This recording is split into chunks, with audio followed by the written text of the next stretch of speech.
నమస్తే, welcome to Disha TV. Naxal ముక్త్ ఛత్తీస్గఢ్ దాదాపుగా సఫలమైన నేపథ్యంలో బస్తర్ డివిజన్ నుంచి కేంద్ర బలగాల ఉపసంహరణ ప్రారంభమైంది.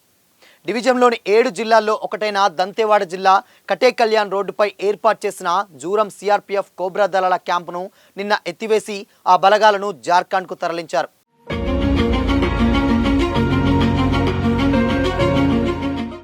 ఏడు జిల్లాల్లో ఇప్పటికే బస్తర్, కొండగావ్ జిల్లాలు పూర్తిగా నక్సల్ ముక్త్ కాగా దంతేవాడలో ఒకే ఒక్క మావోయిస్టు దాక్కునున్నట్లు అధికారులు చెబుతున్నారు. అబుజ్ముడ్ ప్రాంతం ఉన్న నారాయణపూర్ జిల్లాలో 2, సుక్మాలో 5, బీజాపూర్ జిల్లాలో 11 మంది, అత్యధికంగా కాంకేర్లో 19 మంది ఉన్నట్లు వివరిస్తున్నారు. ఈ అన్ని జిల్లాల్లో కలిపి ప్రస్తుతం 38 మంది మావోయిస్టులున్నట్లు, వీరిని కూడా లొంగుబాటు పట్టించడానికి తీవ్రంగా ప్రయత్నాలు జరుగుతున్నట్లు సమాచారం. ముఖ్యంగా స్థానిక ఆదివాసీ నేత పాపారావు సరెండర్ తర్వాత ఈ 38 మంది కూడా వచ్చే 3 రోజుల్లో దారికొస్తారని భావిస్తున్నారు. వీళ్ళ లొంగుబాటు జరగగానే మిగతా జిల్లాల్లో ఉన్న క్యాంపులను కూడా ఎత్తివేసి జార్ఖండ్కు పంపిస్తారని ఛత్తీస్గఢ్ మీడియా వర్గాల భోగట్ట.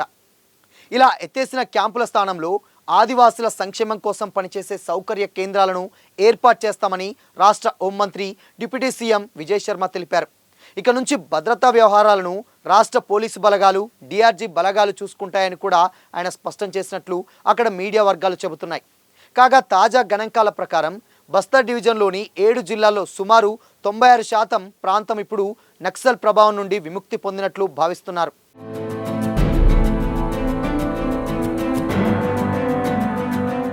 కాంకేర్ జిల్లాలో రూపీ అలియాస్ రంగబోయిన భాగ్య, తెలంగాణ సరిహద్దుల్లో హేమ్లా బిచ్చా, సోడికేశ దళాలు బీజాపూర్ తెలంగాణ సరిహద్దులో సంచరిస్తున్నట్లు వార్తలొస్తున్నాయి. ఇటువంటి పరిస్థితుల్లో మార్చి 31 గడువు ముగిసిన తర్వాత ఈ గ్రామాలన్నింటినీ ఒకేసారి లేదా కొన్ని గ్రామాల చొప్పున నక్సల్ ముక్తిగా ప్రకటించే అవకాశం ఉంది. కాగా మావోయిస్టుల ఆధ్వర్యంలో గ్రామ, ఏరియా, జిల్లా స్థాయిలో ఏర్పడిన జనతర సర్కార్లు ఇప్పుడు వాటంతటవే రద్దయ్యాయని తెలుస్తోంది. వీటి స్థానంలో ప్రభుత్వ అధికార యంత్రాంగం గ్రామాల్లో తిష్టవేసి రోడ్లు, ఆరోగ్యం, విద్య, ఉపాధి పనుల విస్తరణ వంటి అభివృద్ధి కార్యక్రమాలు చేపడుతున్నారని అంటున్నారు.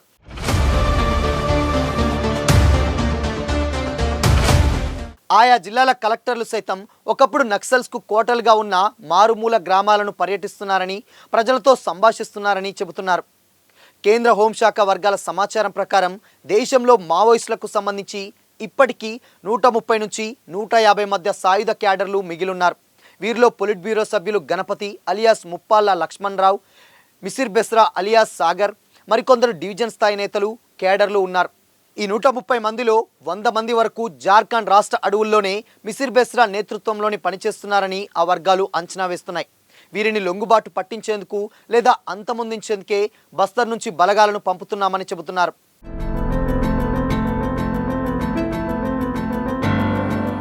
వీటిలో 4 కోబ్రా దళాలను, మిగతా బలగాలు సిఆర్పీఎఫ్, బీఎస్ఎఫ్, ఐటీబీఎఫ్ వంటి దళాలను వివరించాయి.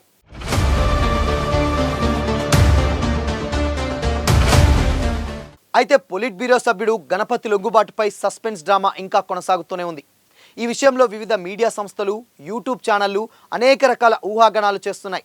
ఆయన తెలంగాణ ఎస్ఐబితో టచ్లో ఉన్నారని కొందరు, ఇప్పటికే లొంగిపోయాడని మరికొందరు, 31న ఆయన లొంగుబాటు చూపిస్తారని మరికొందరు చెబుతున్నారు.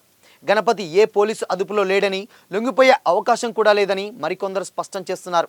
ఏమైనా దేశాన్ని మావోయిస్ట్ ముక్తిగా ప్రకటించాలంటే అటు మిసిర్ బెస్రా, ఇటు గణపతి లొంగిపోవడమో లేక అంతం కావడమో జరగాల్సిందేనని విశ్లేషకులు అభిప్రాయపడుతున్నారు.